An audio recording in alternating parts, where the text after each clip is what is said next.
Hi guys. Okay, so I'm going to talk about my sugar cleanse, which I've been doing for quite a while now, and I feel like I'm pretty proud of it. So, the way it all started was I woke up one day and I was like, you know what? I'm eating too much sugar. I need to stop. And that was November 29th, 2021, might I mention. And I've talked to a lot of people about it, and they're like, wow, I could never do that. But the honest thing is, you can. It's not too hard. And here are my tips of how to do the sugar cleanse, because I think that anyone can do it. It's really not that hard. Okay, so the first thing that I thought was super important was you've got to tell people that you're doing the sugar cleanse. The reason why this was important for me is because I hate lying. I'm a really bad liar. And so if I say something, I'd rather do it, even if it's something really hard, if it means that I don't have to lie. So for the first 3 days after November 29th, I just started telling a lot of people, guys, I'm going to do a sugar cleanse. And they're like, okay, how many days are you going to do it for? And I'm like, at least 3 months. And they're like, okay, not bad, not bad. How long have you been doing it so far? And I'm like, 2 days. And you know what? They laughed at me, but it's okay. Because I knew I was going to do it for at least 3 months. So for the first tip, yeah, I just think it's super important that you just need to tell a lot of people. Because then it makes you accountable for yourself and it helps other people stay accountable for you. For me, I can't lie, so if I told people, then I really have to do it. Okay, so for the second tip, so what you need to do is you need to overcome a very tempting situation early on to break the barrier of what you really value. What I mean by this is that it was actually the day that I started, November 29th. So, I woke up that morning and I didn't really know how long I wanted to do it or how dedicated I was going to be. I've done it twice before, one in 2020, that lasted about 3 months. And then I tried doing it again summer of 2021. I think that lasted about 20 days. But the issue with the one that happened in the summer of 2021 was I got to a point where I was just like, well, I'm missing out on a lot of key opportunities to eat good food with my friends. So on the night of November 29th, my friend invited me to make cookies with him. And, me being me, I really like baking. So I went along and I went into the kitchen with him. The cookies turned out well. Not that I would know. I mean, they smelled good, but I didn't try them. And I think that moment was honestly super important. The reason why is because I love cookies, especially chocolate chip cookies. I'd say they rank top 5 desserts or sweets or pleasures. There's apple fritters, there's chocolate chip cookies, there's ice cream. There's just regular old chocolate like Kit Kat, which is my favorite, aside from maybe Toblerone.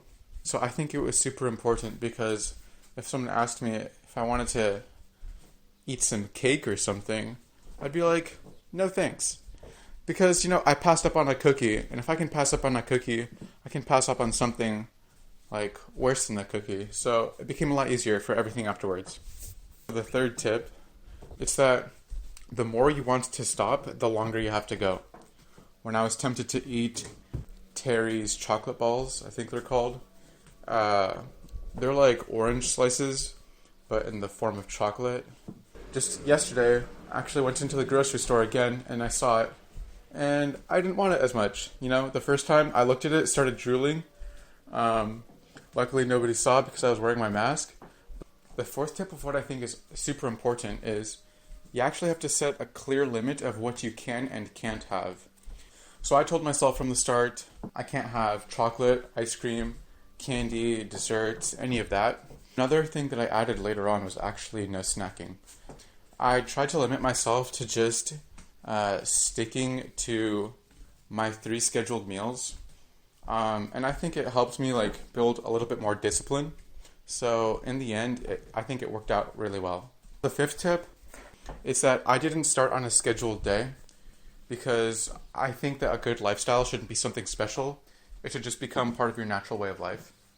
When I told people I started on November 29th, They're like, oh, why didn't you just wait until December? Or why didn't you wait until the New Year's? But that's the issue. If you want to make something better for yourself, why would you wait? If someone said you can get $1,000 a day, now would you like to start now? Or would you like to start on the New Year's? Like, obviously, you would start now. This is the sixth and last reason. You've got to have a good reason for starting that can keep you motivated until the end.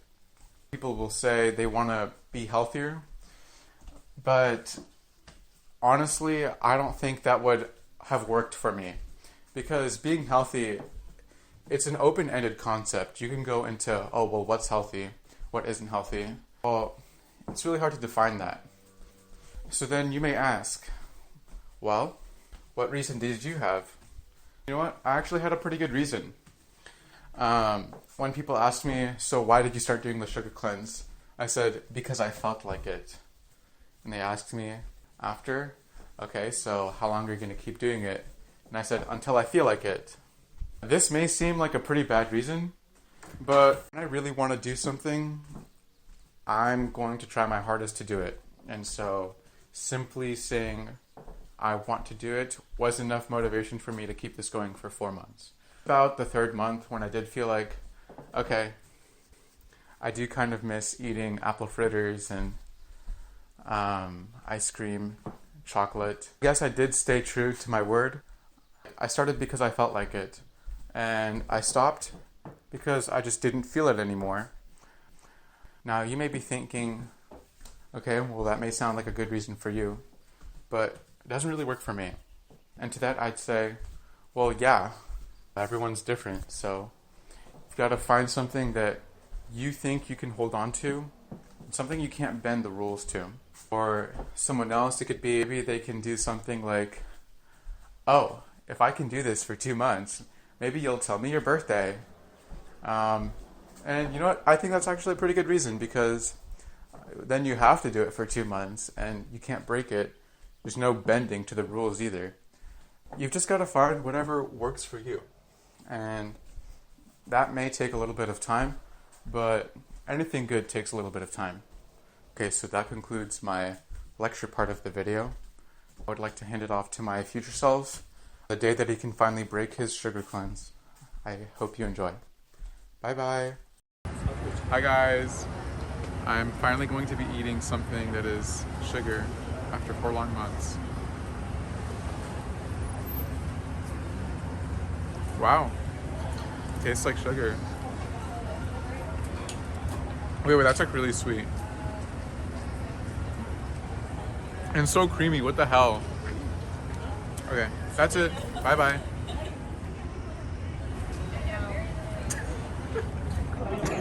Hey guys, me again. I'm eating more sugar because it's been 4 months and I'm allowed to have as much as I want.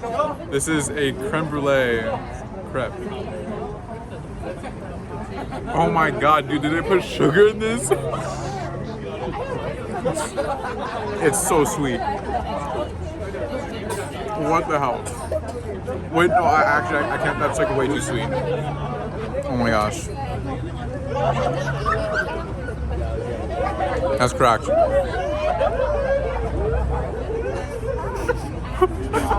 Yep. Okay, we got it.